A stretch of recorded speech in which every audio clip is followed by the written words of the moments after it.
ओम श्री गणेशाय नमः। हरे कृष्णा। जय लक्ष्मी नारायण। मार्गशीर्ष मास, अध्याय 9। नैवेद्य की विधि।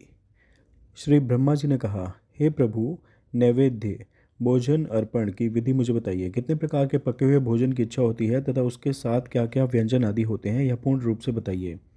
श्री भगवान ने कहा, हे प्रिय, आपने बहुत अच्छा पूछा है। मुझे यह बहुत प्रिय है। मैं भोजन, पेय आदि विविधताएं तथा व्यंजन भी पूर्ण रूप से बताऊंगा। सबसे पहले वस्तु सोने की थाली है। यदि वह उपलब्ध न हो तो चांदी की थाली का उपयोग किया जा सकता है। यदि वह उपलब्ध न हो तो पलाश की थाली का उपयोग करना चाहिए, जो बड़ी तथा सुंदर हो।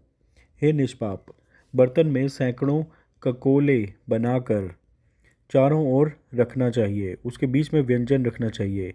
वे भव्य होने चाहिए तथा उनमें विभिन्न प्रकार के फल होने चाहिए। पात्र में चंद्रमा के समान रंग की खीर होनी चाहिए तथा उसमें पर्याप्त मात्रा में चीनी मिलाई जानी चाहिए। चावल श्वेत कुमुदिनी के समान होना चाहिए। मुद्गा दाल शानदार तथा स्फटिक के समान होनी चाहिए। बीच में विभिन्न प्रकार के अचार तथा मसाले रखने चाहिए। भोजन 3 पंक्तियों में सजाना चाहिए। फल तथा मूल के साथ नींबू का रस मिलाकर विभिन्न प्रकार के व्यंजन होने चाहिए। मुझे दिए जाने वाले भोजन में ऐसे सैकड़ों प्रकार के व्यंजन होने चाहिए। अंगूर को अच्छे आम तथा कम करमर्दा के साथ मिलाना चाहिए। काली मिर्च, पीपल, अदरक तथा इलायची को मिलाना चाहिए। उन्हें उबालकर मेरे भोजन नैवेद्य के लिए सैकड़ों की संख्या में कथिकाएँ बनानी चाहिए। सैकड़ों ककोलों के साथ प्रलेहन, चटनी या चाटनी की सामग्री बनानी चाहिए। उन्हें अनेक फूलों से सुगंधित करना चाहिए। मार्गशीर्ष मास में वे मुझे बहुत प्रिय हैं। सुंदर, गोल, समतल तथा सर्वत्र शून्य के समान सममित मांडक, पतला चपटा गोल केक जैसा बर्तन, उसमें चीनी मिला हुआ उबला हुआ दूध रखना चाहिए। हे प्रिय, उस मधु के समान रंग वाले गौ के दूध से मिश्रित मेरे भोजन में स्नेहपूर्वक भक्तिपूर्वक सुगंधित घी डालना चाहिए। वह घी चमकदार ककोले, गेहूं के आटे का बर्तन में रखा हुआ होना चाहिए। वह इलायची से चमक रहा होना चाहिए। उसे 100 छेद वाली हींग प्रत्येक और वेष्टिका चावल चना आदि के पिसे हुए आटे से बनी हुई अनेक कुंडल बनाकर तेल में तली हुई मिलाकर खाने के तेल या घी में तली हुई पतली पतली टिक्कियाँ बनानी चाहिए। उसे अपूप छोटी छोटी टिक्कियाँ और अनेक प्रकार के दूध से बने व्यंजन भी तैयार करने चाहिए। इन मीठी रोटियों को रत्नों, मोतियों या मालती के फूलों आदि की तरह एक साथ पिरोया जाना चाहिए। पर पाटा और वर पाटा आटे से बनी गोल केक जैसी चीज़ें जिन्हें धूप में सुखाकर तेल में तला जाता है, अर्थात पापड़ और वरपाटा अन्य चीज़ें हैं जो इस तरह कुंडल, शंकु, गोलाकार आदि में आटे या सूखी सब्जियों से बनाई जाती हैं। सभी को तला जाता है। माछ, दाल या कुष्मांड ऐश लौकी से सुंदर ढंग से तैयार किए जाने चाहिए। मार्गशीर्ष मास में 9 प्रकार के वटका सुंदर ढंग से तैयार करके मुझे अर्पित किए जाने चाहिए। ये दाल के आटे से बनाए जाते हैं और कटलेट की तरह बनाए जाते हैं। 2 प्रकार के वाटक जटी जायफल, मरीची, काली मिर्च आदि के साथ तैयार किए जाते हैं और लकड़ी के बड़े बड़े कुंडों में रखे जाते हैं। एक प्रकार अत्यधिक परिष्कृत तेल में तैयार किया जाता है। वाटक बनाने से पहले आटे में नमक डाला जाता है। दूसरा प्रकार दुष्ट लोगों की तरह स्नेह, तेल, प्रेम से रहित होता है। उनका रंग केसर जैसा होता है। वे छिद्रों से भरे हुए प्रतीत होते हैं। कुछ दही और दूध में डाले जाते हैं, कुछ इमली या आम के रस में, कुछ अंगूर के रस में और कुछ गन्ने के रस में। अन्य को काली सरसों के पानी में डाला जाता है। कुछ को चीनी के साथ पहले बताए गए 4 प्रकार के रस के साथ। ये 9 प्रकार के वाटक माने जाते हैं। निम्नलिखित चीज़ों का एक साथ मिलाकर एक बड़ी कढ़ाई में अच्छी तरह उबालना चाहिए। हीरे और सुखारिकों की तरह चमकदार बुकेनिया लैटिफोलिया के बहुत छोटे छोटे बीज, नारियल की गिरी के टुकड़े और 100 लौंग, घी, दूध, चीनी आदि यह खाद्य पदार्थ भी नैवेद्यों में से एक है।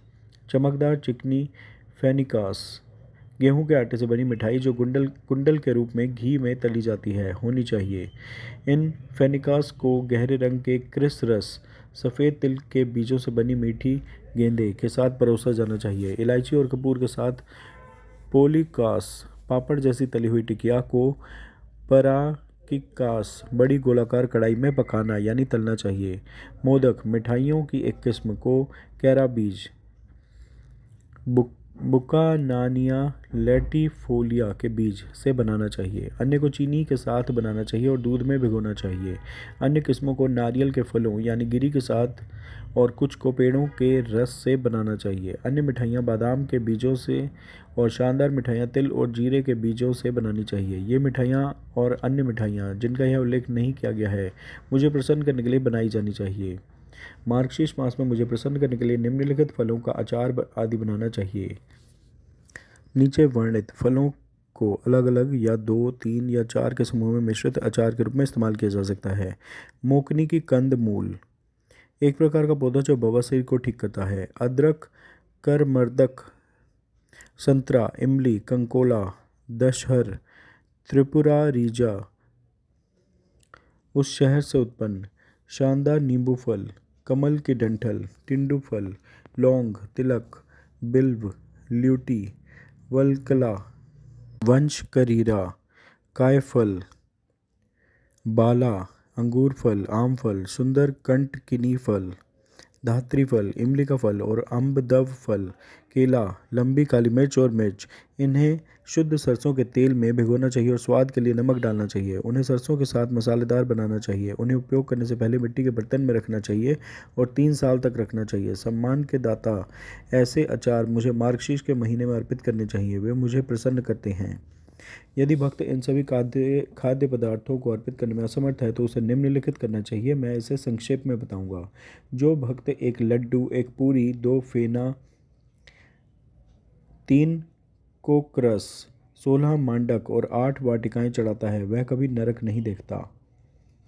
बहुत दिनों से रखा हुआ आधा अड़ा का दूध, चंद्रमा के समान चमकने वाली 16 पला मिश्री, 1 पला घी, 1 पला शहद, 2 करस काली मिर्च और आधा पला सूंठ, ये 4 चीज़ें प्रत्येक आधा पला होनी चाहिए। इन सब चीज़ों को अच्छी तरह मिलाकर स्त्री को अपने पतले हाथों से चिकने मुलायम कपड़े में पीस कर लेप बना लेना चाहिए। फिर उन्हें कपूर के चूर्ण से सफ़ेद चमकदार किए बर्तन में डाल देना चाहिए। जो व्यक्ति यह रसदार चीज़ बनाता है वह जो चाहे मांग सकता है। मैं उस व्यक्ति को उसकी हर इच्छा पूरी करूँगा। मार्गशीर्ष महात्म का 9वां अध्याय समाप्त हुआ। कृपया इस वीडियो को लाइक व शेयर करें और चैनल सब्सक्राइब करें। हरे कृष्णा। जय लक्ष्मी नारायण।